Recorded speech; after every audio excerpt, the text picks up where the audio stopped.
Hello, Sounds True friends. It is a joy, an honor, and actually, I feel privileged and a little nervous because I have such a deep respect for Mm, this individual and his writing work mm, and the way that he's put together so many disparate ideas into something that will bring our culture forward. So it's a joy to be able to bring him here to the Sounds True audience on our Walking Together page of resources, Resmaa Menakem. mm. Resmaa, welcome. I'm so happy to be here with you. Tammy, I'm happy to be here with you and the Sounds True audience. It's a pleasure of mine. It's actually a dream to be on Sounds True for me. When I was going through some stuff back in the day, Sounds True was something that I kept listening to help me get through some stuff. So this is good for me. Here we are together, Here we are. realizing our dreams. And I Mm, want to introduce you just a little bit to Resmaa, and then I'll let him share some more about himself. He's the author of the beautiful and inspiring book, My Grandmother's Hands, Racialized Trauma and the Pathway to Mending Our Hearts and Bodies. It's the first self-discovery book to examine white body supremacy. mm. And I believe, Resmaa, that you introduced this term into our collective vocabulary. Is that correct? Yes, yes, I did. Yes, I did. And we'll be talking some what is white body supremacy. The book, My Grandmother's Hands, examines it from the perspective of trauma and body-centered psychology. Mhm.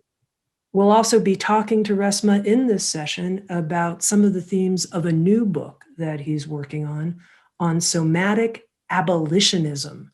Mhm. Another term, I mean, you had to make these terms up because Yeah, where else did they come from? right, right, right. Somatic Yeah. abolitionism. Yeah, yeah. They came out of, they came out of the kind of collective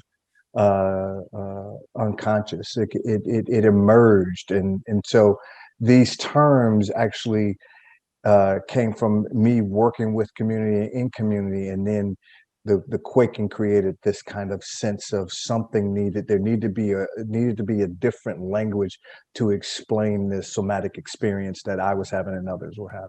So And let's just start right there, Resmaa, yeah, with some kind of working definition together for this yeah, conversation. yeah.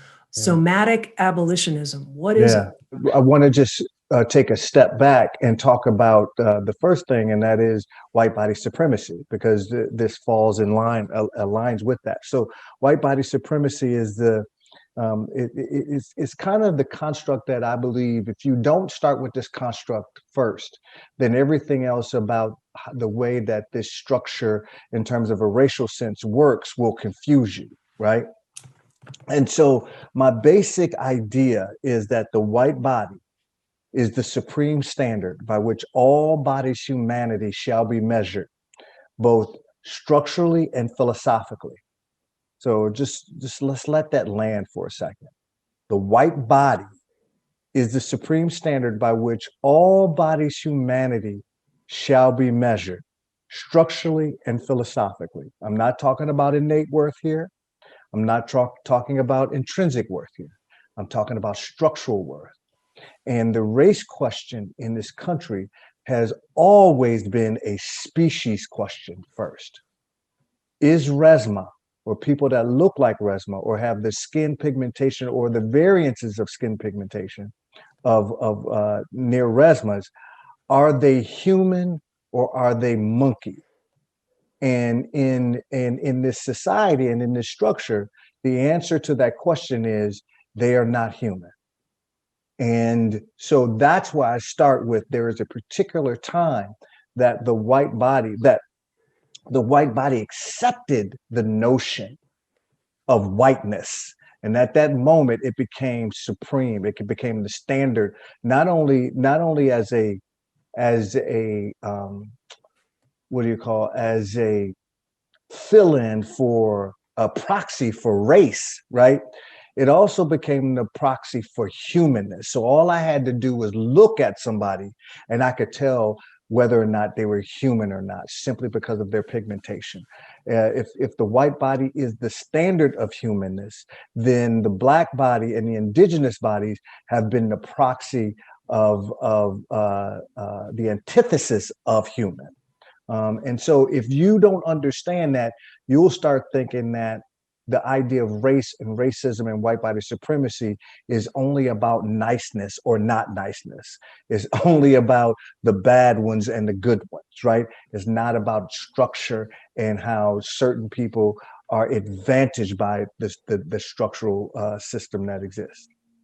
Okay, I think I understand what you mean by the structural components of white Yeah, body supremacy, but I got lost when you were talking about the philosophical yeah. aspects. What do you mean by that? Beautiful, beautiful question. So when we talk about structure, one of the things that happens is that it is not just about, we want to talk about just enslavement or genocide or land theft. When I'm talking about philosophy, I'm saying what buoys that understanding that the black body is not human, right?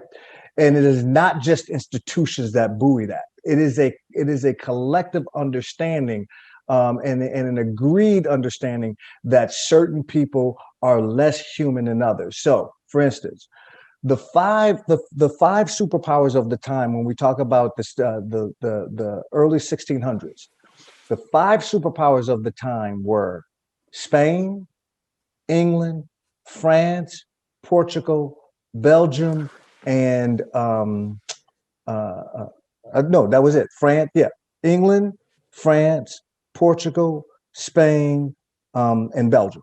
Right? Those five superpowers that had just come out of the Middle Ages, right? The brutality, just rampant brutality on that was heaped upon the white body, the poor white body. Elite white bodies were beating and torturing and taking land and perfecting these ideas of domination on poor white bodies. So what happened was is that as those superpowers started to move out, what began to happen is that they had a philosophical agreement and they shared philosophy with each other in terms of who was human and who was not. This is where you start to see the things show up around skull sizes. This is where you start to see the things show up around religion. This is where and the belief of who was human and who was not, who was stamped as a curse and who was not. Like all of these pieces around the indigenous and the black body started to begin to be shared as knowledge base amongst those superpowers. So by the time poor whites in America or in the colony of England, by the time they were offered the idea of being white, they accepted it because of all of the kind of brutality that happened. Remember, most white people that are listening to us talk right now come from ancestors that were fleeing something. That trauma and that brutality never got dealt with, and it got blown through indigenous and black bodies. So that's what I mean by philosophy. That there is an understanding, there is a sense, there is a cultural glue that is the underpinnings of white body supremacy, both institutionally and philosophically.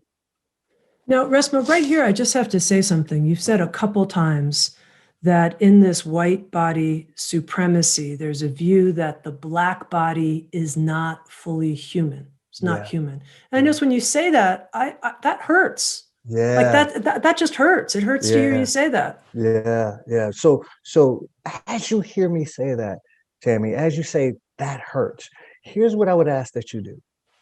When you notice, can we do something quick? Yeah, I'm Okay. I'm I, So I'm yeah, yeah. standing. I'm also standing in for our audience that's listening Yeah. too, Yeah. and And potentially experiencing that as well. And I want us yeah. all to. I want us all to do something Yeah. together So here. so Yeah. just notice this. Just notice as you say, Resmaa, that hurts to hear for me to hear you say that. And what I want you to do is notice where that hurts.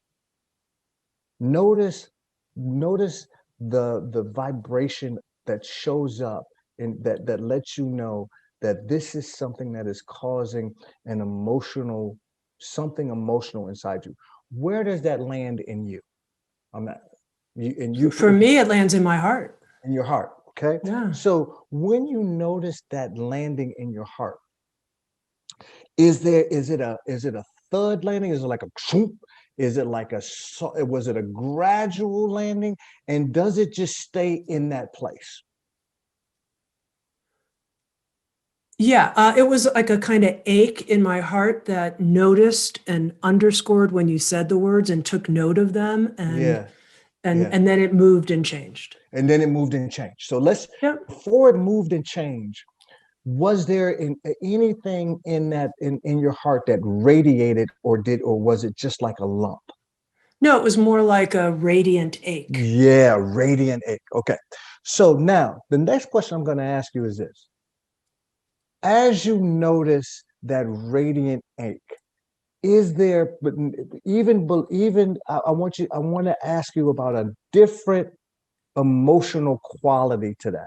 Is there anything just below the hurt that you notice coming up for you as we talk about this? But what Yeah, I also noticed coming up was words that said things like, that's bullshit, that's yeah, wrong. yeah. So a kind of righteous thing That's too. it. That's the piece. That's the piece, right? And so here's what happens is that these things, all of these somatic pieces are coupled together, right? And many times, both individually and collectively, these things go uninterrogated and unexamined, right? So you're having an experience that is both aching, that is both hurt, and this righteousness, like, God damn it, this is bullshit, and all that different type of stuff. And many times structurally, because this society is predicated on, and this structure is predicated on white comfort, those things never get examined, right? And that energy that comes up like that ends up getting blown through. And this is why I said this is not about intrinsic. I'm not talking about intrinsic or innate value. Of course, intrinsically and innately, I am human. That's not the structure we're under. Okay. And so part of my work in terms of somatic abolitionism, part of my work in terms of these pieces around white body supremacy is to get people to begin to slow down so they can begin to get and develop nuance and discernment around those pieces. So often it doesn't happen. You use this interesting phrase, because we're not slowing down, paying attention, investigating. It gets, you said, blown through. Yeah. What does that mean? So what it means is that many times when we do something like a DEI training or an implicit bias training, there are all of these kind of subtexts that are going on that we never surface, right? So what ends up happening is that Black and indigenous body end up coming to these types of things, and the ask many times, even if it's not stated, the ask is teach us white people around what it's like to be in your shoes, right? And so what ends up happening is that has the deference that bodies of culture begin to lean into in those situations puts them in a situation where what happens is that they fillet themselves open, right? And in that filleting themselves open, white bodies many times don't have to work with those with just what you did, that little piece that you did in terms of the hurt, and then you drop down a little bit lower and you were noticing that things were ready. Many times in those types of situations, the white body as a collective doesn't have to deal with that different type of stuff. So all of that stuff that just showed up in you right now gets pushed through those bodies through tone, through vibration, through image, through urges, through collapsing, through all of those, through the charge, all of those pieces end up getting blown through my body. And because we haven't developed a somatic vocabulary or a somatic understanding, what happens is that many times bodies of culture end up holding it as a testimony to a defect inside of them, as opposed to what has actually happened structurally. So that's what I mean by blowing it through. That because the white body has not metabolized those centuries of things that they haven't had to, that all of that energy, when we begin to talk about race, has been unmetabolized, gets blown through my nervous system. Now, interestingly, and I'm picking up, Resmaa, on some of your unique vocabulary. I think it's unique. I haven't been exposed to it in other places, so it's Right. unique for me Right. because in it, I think as we sort of go in and pull the strands out, I'm able to understand more from your perspective. So you use this phrase "bodies of culture," not people of color. So normally I think, people of color, you're saying bodies of culture. What does that Right. mean, bodies of culture? Great question. So the work that I'm doing is not just me.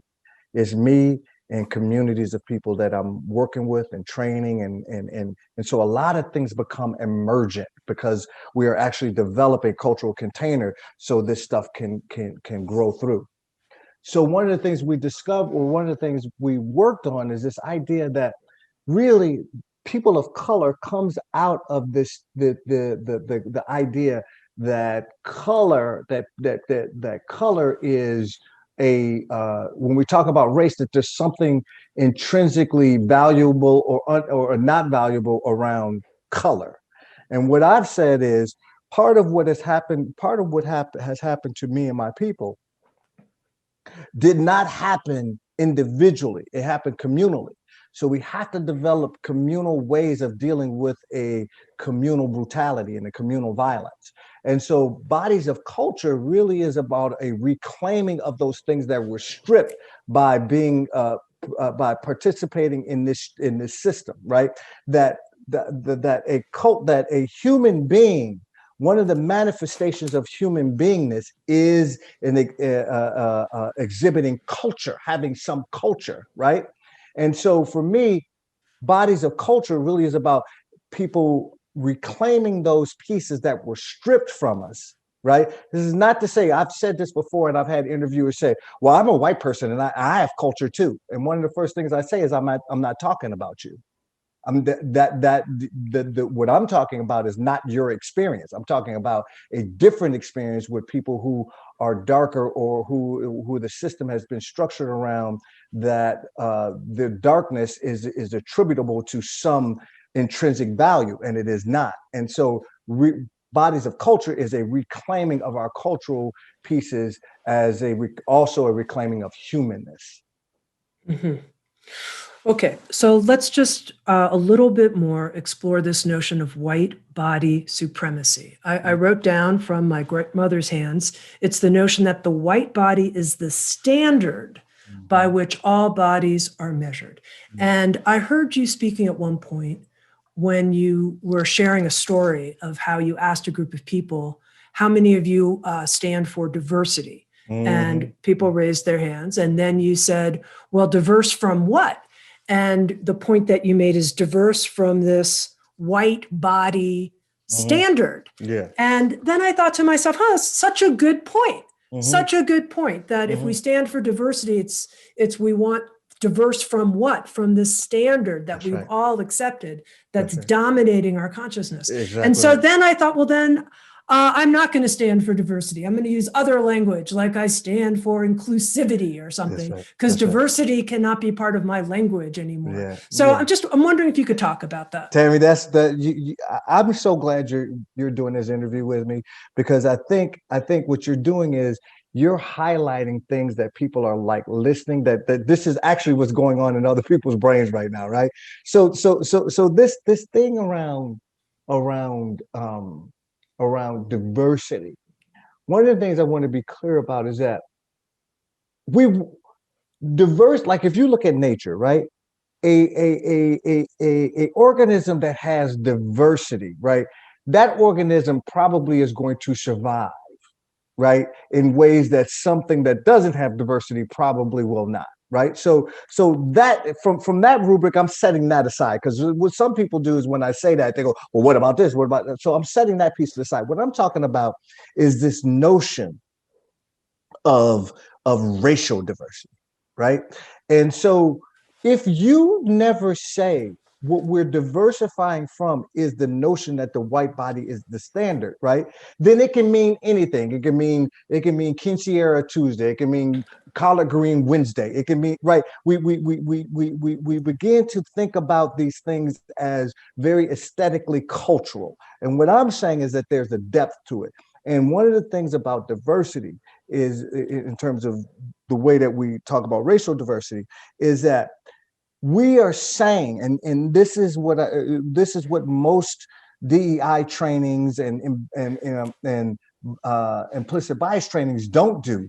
They don't say we're diversifying from the white body being the standard. They don't say that. So everything is up for discussion, right?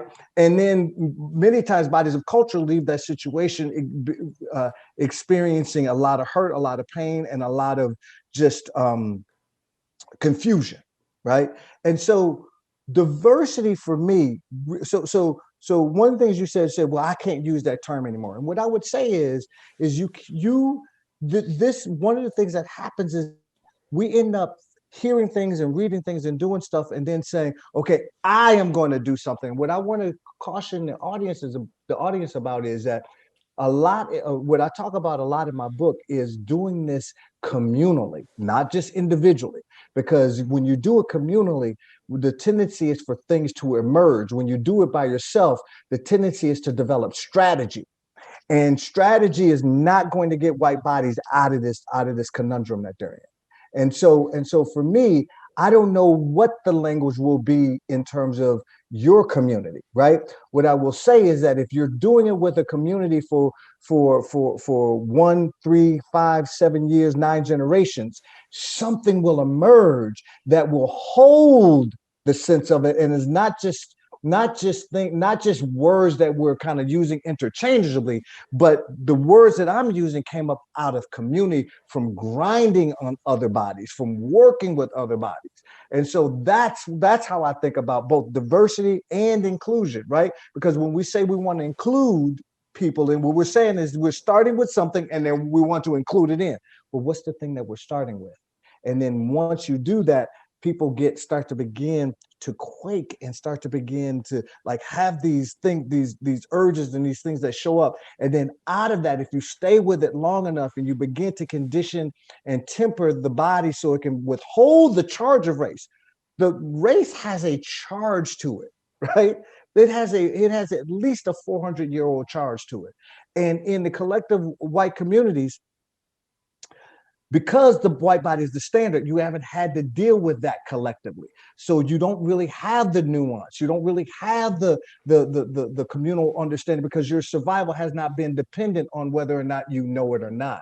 So that's what I mean by diversity and inclusion. Okay, let's talk about this skill set that we need, or the capacity that we need to experience the discomfort that you're pointing to, the charge of race. What capacity do we have to develop so that we can do this? Yeah, I would start slow. When I'm speaking with large groups of white bodies, one thing I'm saying is that think about this. You know how have you ever been to something, Tami, and people, or you hear people say, well, I need more tools. I got to get more tools. I need to put more tools in my toolbox and stuff like that. Well, I have a friend of mine who is a professor at the University of Washington in Seattle. And one of the things she says to incoming therapists that are trying to learn, right? She says, I need you to start thinking about this less as a toolbox and tools and more as a toy box. Now just think, just right. Yeah. Notice how that lands, right? Because a toolbox suggests something to be fixed. There is one tool to fix this particular thing. A toy box suggests something to be explored, right? And this kind of play element, and not play as in frivolous when we talk about race, but play in that this is hard, and my ability to like, if you watch a child play with something, they'll grab the teddy bear and then grab the block and put some things together and then set it down and look at it and do all those different things. This is the same type of tonal structure that we need to have when we talk about somatic abolitionism and race. So one of the things that I say with white bodies when I'm working with white bodies is I get into a room with just other white bodies first, and then begin to explore what's showing up in you with other white bodies. So capacity usually doesn't happen on the front end. It happens on the back end as people begin to grind up against each other. Right. Mhm. But this idea of playing with it and slowing it down so you can actually begin to develop nuance and the understanding of nuance and begin to develop communal discernment, that happens over time.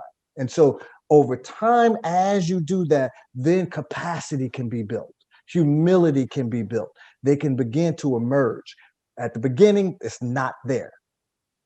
It's interesting, this notion of a toy box, because it's like, what, I'm going to be playful with something that's so heavy, Yeah, that's so yeah, important, that has so much yeah, gravitas to it. yes, Like, I think of a toy box as just, and I know you said it's not frivolous, but still, yeah, it doesn't seem to match. yeah, yeah, yeah.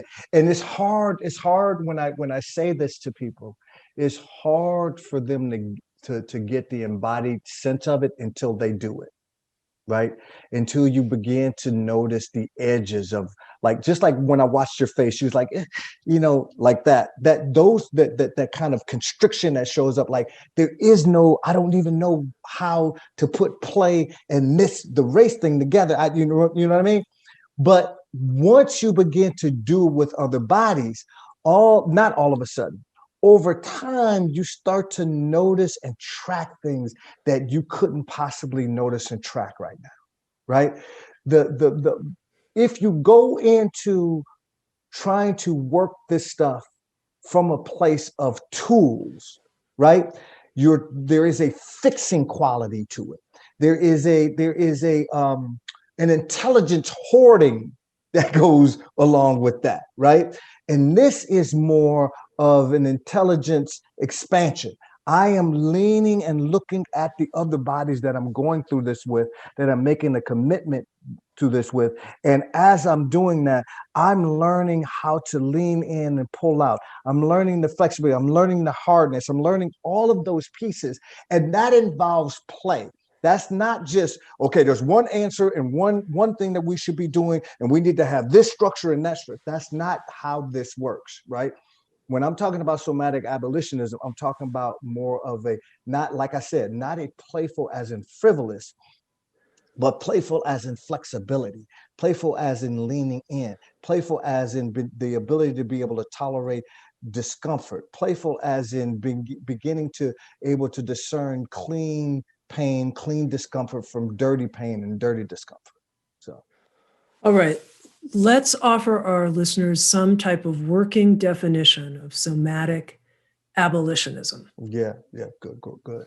So somatic abolitionism is the idea that we can and must be about the work of not just abolishing white body supremacy cognitively, but also spend the time slowing down and beginning to abolish it in the body first, right? In the body and bodies, right? Through reps, through practice, through working with, through play, through all those different pieces, through conditioning and tempering. That it is our work to start there first, not start with the cognition. There are a number of intelligences in this structure. The primary intelligence, which is the big tree that crowds out all the little trees in terms of value, is cognition, right?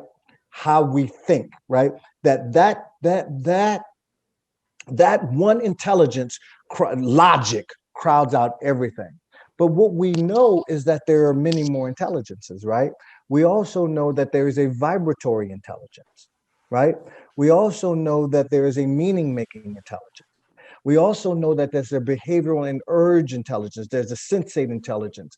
There's an emotional or affect intelligence, right? There is an image intelligence. These intelligences are, for the most part, are thwarted and made to be something other than what's true and real. And what I'm saying is that we thwart those things at our own peril.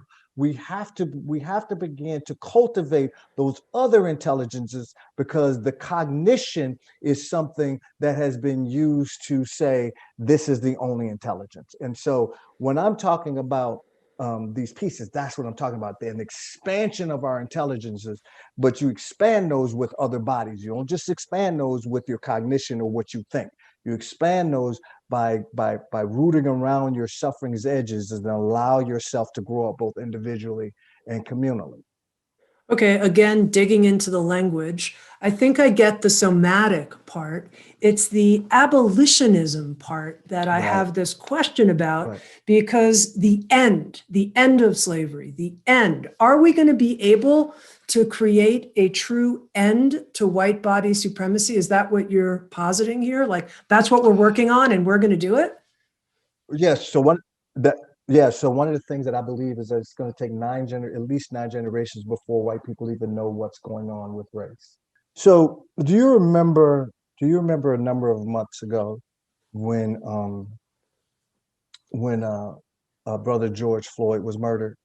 Of course. You remember looking at your timeline and looking at your social media and talking with people and seeing in your neighborhood all the Black Lives Matter signs online and every other place, right?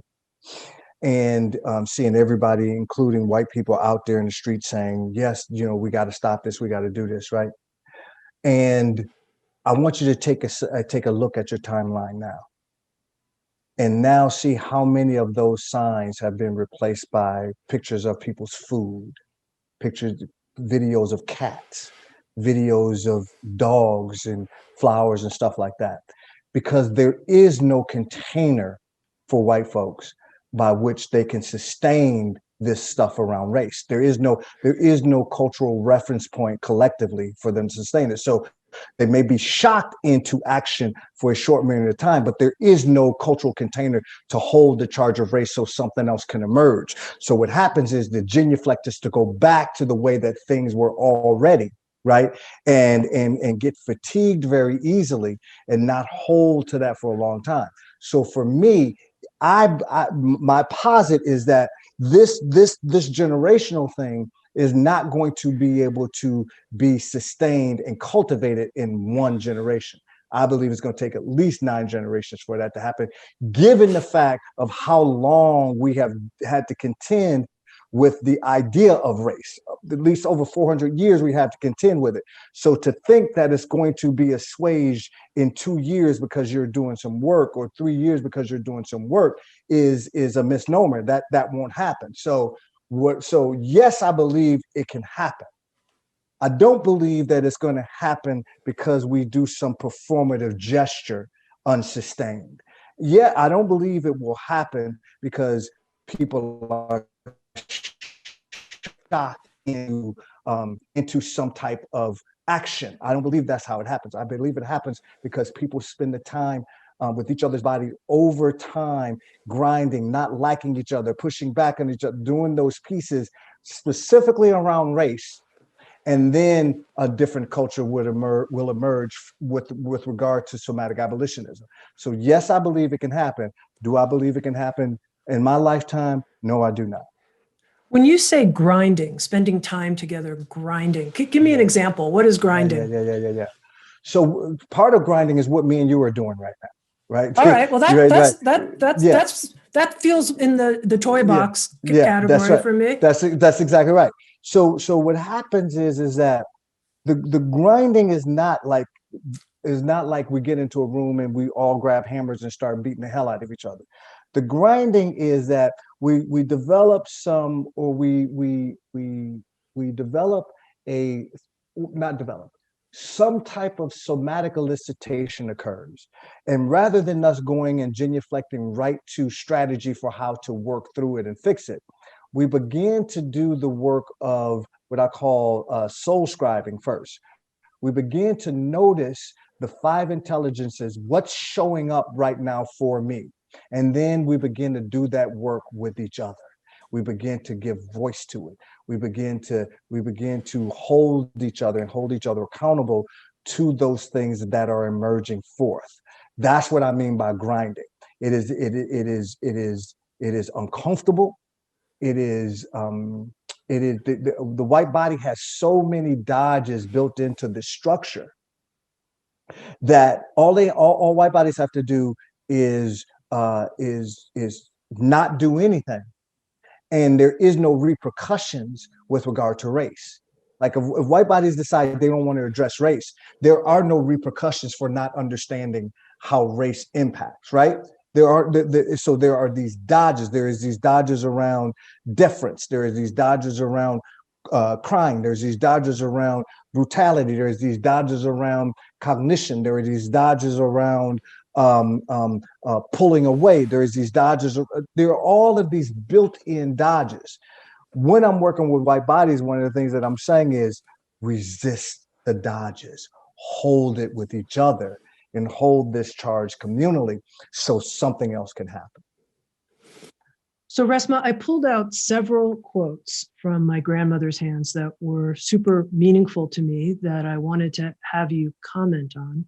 And there were a couple of those that had to do with this notion of clean pain versus dirty pain. Yeah. And one of the quotes is, a key factor in the perpetuation of white body supremacy is many people's refusal to experience clean pain around the myth of race. So help me understand, and our listeners understand, what would it mean for me to experience clean pain versus dirty pain when it comes to discussions around race, issues around race, challenges around race? Yeah. So we talked about somebody before we got on the air, one of my mentors, Dr. David Snarsh. And that's his stuff. That's David's stuff. He was a wonderful mentor to me. And so, but this idea of clean pain and clean discomfort and dirty pain and dirty discomfort is revolving around the idea that somatically we know when we're doing something that goes against our integrity, right? That goes against our sense of rightness and wrongness, right? Anybody that's ever been in a relationship with somebody that you know you shouldn't be in a relationship with, but you just can't help yourself, knows dirty pain, right? That even though I know this person is not good for me, I stay with them. There's a dirtiness to that, right? Because your integrity keeps gnawing at you, like, you need to break up with this person. You need to be by yourself for a little while. You need, right? All of those things. That part of you that's saying you need to be by yourself for a little while, that's the clean pain, right? And that part has more ability to build capacity in ways that dirty pain does not. Dirty pain moves you around things. Clean pain takes you straight through it, right? And when it comes to race, the white collective has not developed any ways of managing it, of managing race, but only through dirty. Let me give you an example. So, and I'm talking about this as a collective, right? So the way that the white body as a collective expects my deference plays out on a national and international way, in very looks like benign ways. Let me give you an example. So all that has to happen for the white body collective to have a hiccup or to have a constriction in this body is for a Black man to kneel on a football field quietly.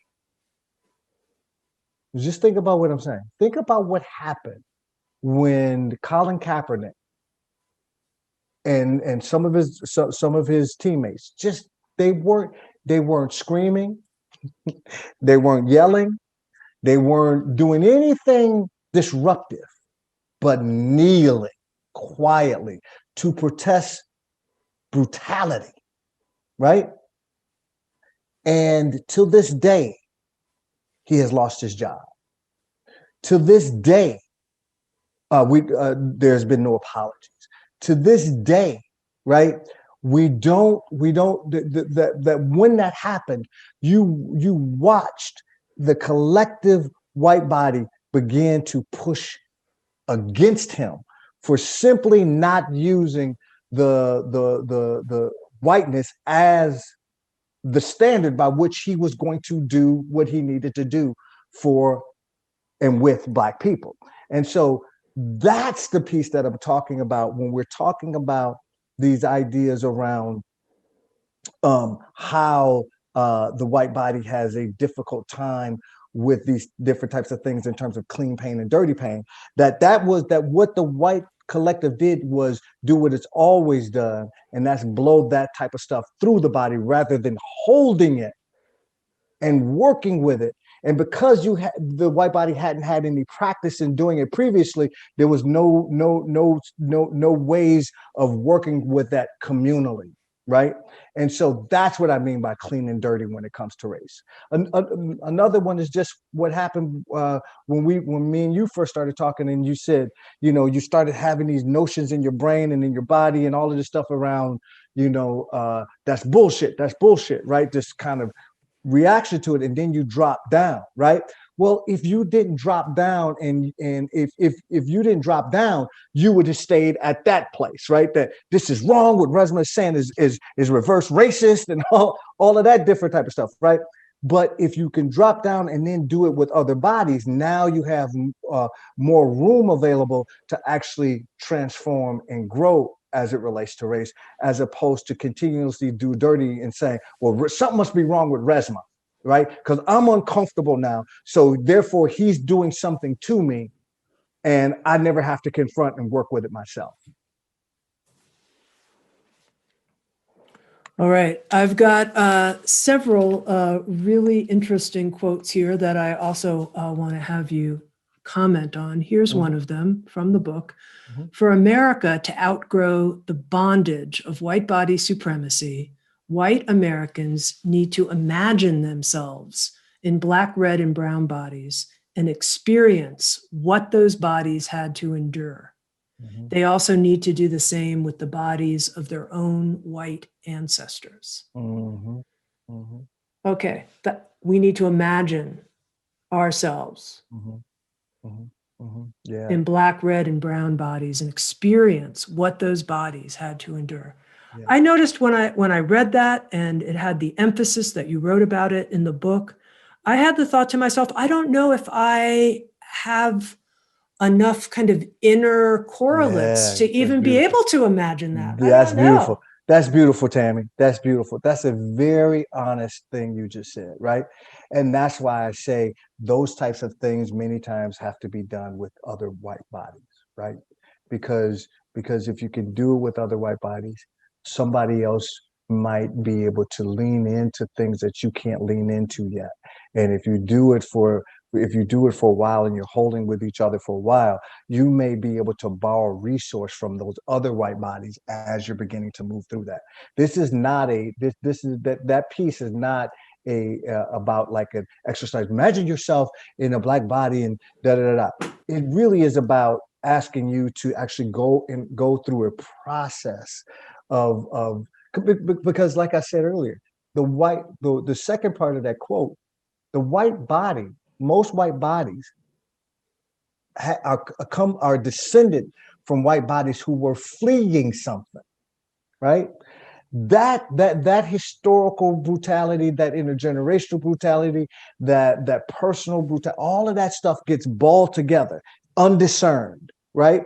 And so white bodies beginning to work with those energies and beginning to work with those energies around race will help them grow up as it relates to race. And so that's why I talk about, well, imagine yourself there.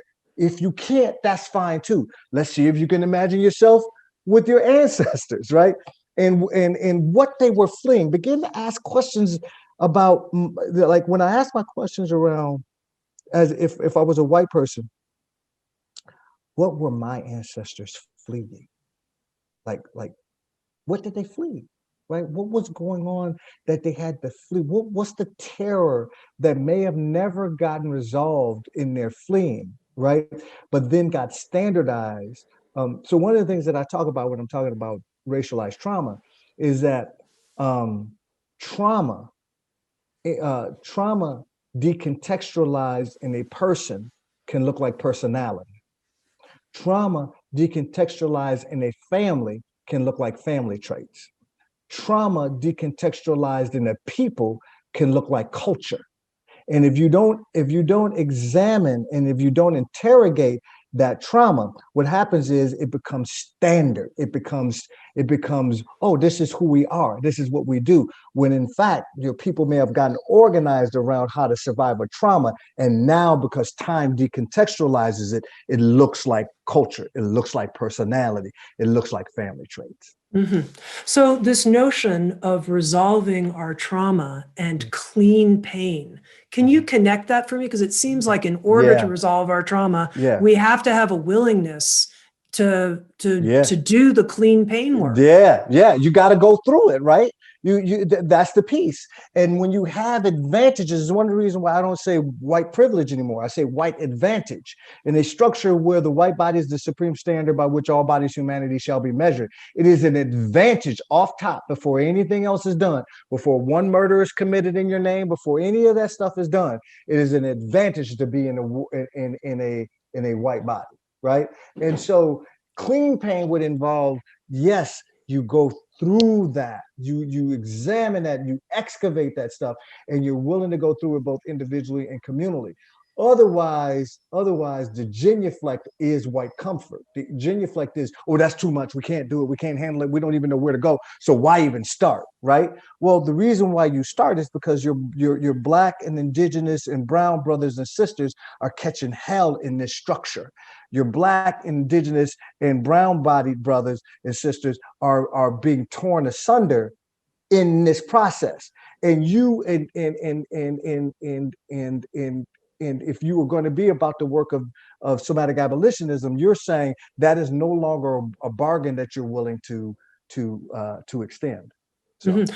One of the things I've noticed in this conversation, Resmaa, is that you keep pointing in some of your answers to me about a certain kind of communal work. And I keep originally coming at my questions from a kind of personal, individual work, right. and that I don't naturally think in a communal way. Yes, I naturally think as a kind of individual that's it. self-growth person. That's it. That's it. That's the problem, isn't it? That what Yeah. happened to what happened, the brutality that happened. So think about this. For most of our history, the white body has had full and unfettered access to my body. It is relatively new, Tami, that me talking to you right now, that in the ways that I'm talking to you, it is a relatively new occurrence that I'm somewhat sure that when I go downstairs and go out on my front porch, that there's probably not going to be a lynching party waiting for me. That's new. That is a new occurrence. For most of our history, the white body has had full and unfettered access to every orifice of my body, for every idea in my body. Remember, I come from a people who who were legally raped for 250 years. Not illegal rape, rape sanctioned rape, rape that was designed to produce offspring, to produce workers, to produce wealth. That's the people that I come from, right? White bodies, if they can't begin to deal with that level of brutality communally, their individual niceness is inadequate, right? The individual growth is inadequate to deal with the communal brutalization and violence that still works and lives and was predicated on my body and bodies that look like mine. So the genuflect for this society is individual, right? Everybody's an individual, without understanding that yes, we are individuals and we're part of community, and that things that impacted my body don't just impact my body in this space and time. It impacted also my communal body, right? And that the same thing is true for white folks. is that you're not going to individuate your way out of the charge of race, the weight of race, the texture of race, the direction of race. You're not going to do it. So Resmaa, I would like to turn our conversation for a moment, if it's okay, a little bit to you. Okay. And to you personally, in terms of if you were to describe for me and for our listeners, kind of the antecedents in your own life that put you right here in this moment with a body of work that is so unique, where you're combining trauma work, this whole focus on body-centered psychotherapy and racial justice. Help us understand how you got to this very unusual place to be articulating what you're articulating now. First piece I want to start off with is my grandmother, right? Who started me on this journey when I was 9 years old, but I didn't even know, I couldn't even put together what she was doing and what she was saying until I turned like 47. Right. And after I had been through some of my own trauma stuff, personal trauma stuff with regard to being 2 years in Afghanistan, being bused, you know, from junior high and dealing with racial stuff there. And, you know,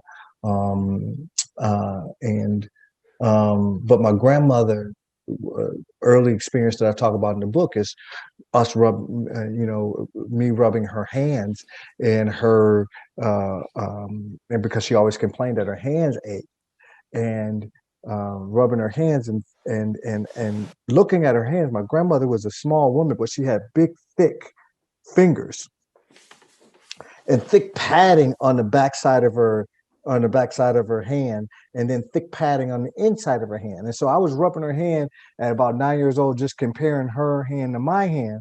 And I said to her as she was watching TV, I said, "Grandma, why are your hands so fat? Right? Why are they so big? Why are they so fat?" Kind of half joking. And my grandmother, out missing the beat, said, "Oh boy, that's from picking cotton." And she must have heard the pause. And she looked at me. My grandmother's looking at me. She goes, "Boy, you ever seen a cotton plant?" And I said, "No, ma'am." She said, "A cotton plant got these burrs in it. It's these burrs, right?" And she said, "I started walking up and down them rows when I was 4 years old because my daddy was a sharecropper. So as I'm walking up and down them rows, you reach your hand in to pull that cotton out and scratch your hands up and makes your hands bleed. And until they get thicker, they're going to bleed." And that's the way she's talking to me. That's what's in her voice. That's what's in her chest. That's what's in her body as she's saying that. And then I'm looking at it. I did not remember that story again until I started writing the book. And it all came together with regard to how that horror and that terror in her body was still there when I was 9, right?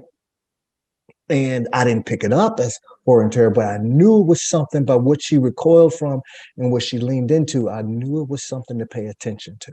And so that stuck with me until I started writing the book, until I got up to my own trauma pieces and saw things that I shouldn't have saw, smelled things that I shouldn't have smelled, experienced things that were overwhelming, and then structured override around that. And so for me, my whole life has been about beginning to help Black people, bodies of culture, understand that we are not defective, even if we are not fraudulent, we are not imposters. In a structure that's predicated on the white body, those pieces are woven in structurally. And so we must innately resist those pieces. We must interrogate those pieces so we can reclaim those things that have tried to be stripped from us. So all of that led me up to writing the book, because I had these kind of aggregate experiences that came together at one time and produced my grandmother's hands. Mm-hmm. Beautiful. Yeah. Yeah. So just a couple more questions here, Resmaa, about somatic abolitionism. Mm-hmm.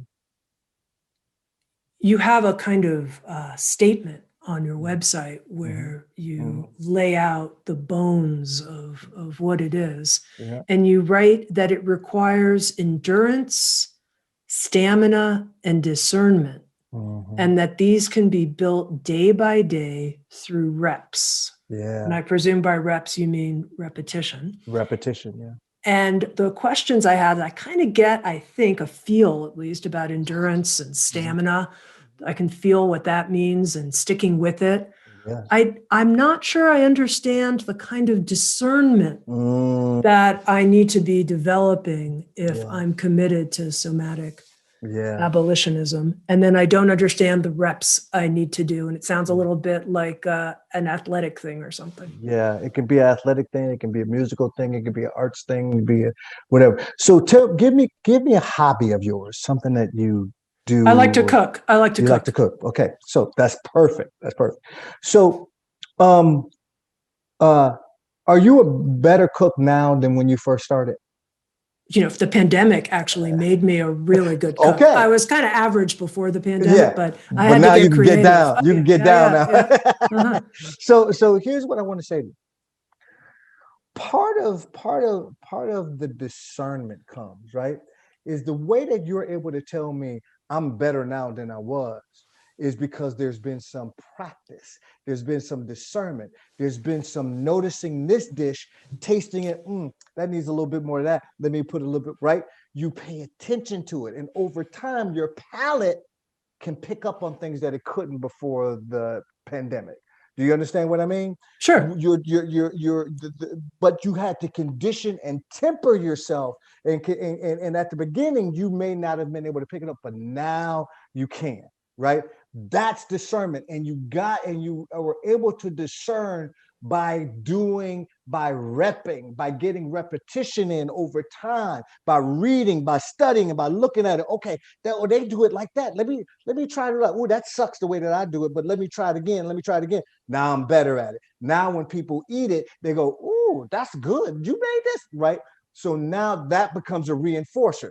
What makes us think that becoming better or becoming more intelligent about race is any different than that process? It's the same processes. It's just that there's so much charge to it that when we start to begin to go at it, it overwhelms us, and we begin to try and figure out override strategies and protective strategies to get around it. But those that stay with it develop more discernment, develop more conditioning and tempering as they're going through it. So that's what I mean by reps and discernment. Very good. Okay, just a couple more questions for you, Resmaa. We're coming, this train's coming into the station here. Okay. You write, whiteness itself can be redefined, could be redefined so that it gets equated with taking responsibility and growing up. Yep. And I wanted to ask you about this because here, this walking together page is a way that sounds true, is saying, we want to take responsibility. We want to grow up. We know it's a journey. We want to walk this walk. So what does it mean? I don't think we're clear on what it means to take responsibility and grow up, but we're interested. So help me understand more. What does that mean, really, taking responsibility, growing up? What it means is that it's not a destination. Ally. So I've heard white people tell me, well, I'm an ally. I'm an ally. One of the things that I always say is, how would I know that if you hadn't have told me? Who are your people? Not who are you? Who are your people? Who are the people that you're doing this somatic abolitionist journey with, that you're grinding with, right? That are holding you and holding you accountable as you move through this, right? How are you developing elderhood in the context of this work, right? And so part of it is getting the book, sitting down, doing the practices, and then beginning to say, we are going to do this for the next 30 years. We don't know what's going to germinate up from this, but we know if we don't do it, we're going to pass this stuff down to our children's children's children. And we want to interrupt that. We want to develop a cultural container so those things that need to cook can begin to cook. If we don't begin to get in the room with each other's bodies, not a book club, right? Not a sourdough club, none. You get in the room and you begin to read and you begin to notice and develop an embodied alignment with each other. So you notice when things begin to shift and move and stuff like that around race specifically. And so for me, the journey really is starting with one or two other bodies first, right? Just starting with one. You don't need, I can tell you the number of times people call me and say, well, we got 100 people that's showing up to that. And I'm like, that's not impressive. That's really not impressive. Get two other bodies, three of y'all, and you decide you're going to make the commitment to work this for the next 30 years, next 10 years, next 5 years. And you're going to keep coming back, and you're going to develop a cultural develop cultural fields so that you can learn what you need to learn about race. Resmaa, as we come to the end of our conversation, in the book, My Grandmother's Hands, you offer dozens, really, of different somatic practices that people can start exploring, ways that we can work with our discomfort when conversations around race trigger us in different kinds of ways. And I'm wondering if you can just share with us here something that you think would be a good conclusion to our conversation, which is something that people could perhaps begin working with, obviously in community, in a cultural container. I learned that. I got it. Okay. So the practices for me are the most important part of the book. I've had people come up to me and say, I read your book in a weekend. And I say, you absolutely got nothing out of that book, man. The most important part of the book is the practices, is the noticing, is the working with it, is the pausing. So for me, the practices that I would suggest, and I talk about it in the book, is what I call cultural somatic practices, right? And so they are self and communal grounding, self and communal orienting, self and communal movement, and self and communal touch, right? And those pieces, those self and communal pieces, are things that I think can emerge up out of when people are starting to do their work. So one of the first ones that I would suggest is that people, it's kind of a reclaiming, is that people do humming, right? Just because there is a nerve that comes out of the brainstem called the vagal nerve, and humming allows that if stuff begins to be too overwhelming, you have a somatic elicitation and you notice that you're overwhelmed, you can begin to do some humming to settle that down. But here's the key. Once you settle it down and you move away from it, the key is to come back to it later, right? The thing about what I'm talking about is that a lot of times people think I'm saying, or just go in and just immerse yourself in it. That's not what I'm saying. This is not fire hose training. This is really taking little chunks of it, noticing the charge. And if it begins, you notice it begins, the overwhelm begins, you can pull out of it, pull out, come back to it on another day or another time. So that's the practice that I would tell people. I don't want to give people tips. I want to say this is the thing to start to begin to play with, start to begin to look at, and then see what emerges from that. So just to make sure I understand, it's humming and then returning. Yeah. Go back to that thing that flipped your switches. That's exactly right. Return back to it. That's right. And then just know, right, what's the vibe that's showing up? What's the images and thoughts that's showing up? What's the meaning making? What's the behavior? What's the urges? What are the affect feelings? What's the sensate quality of it, right?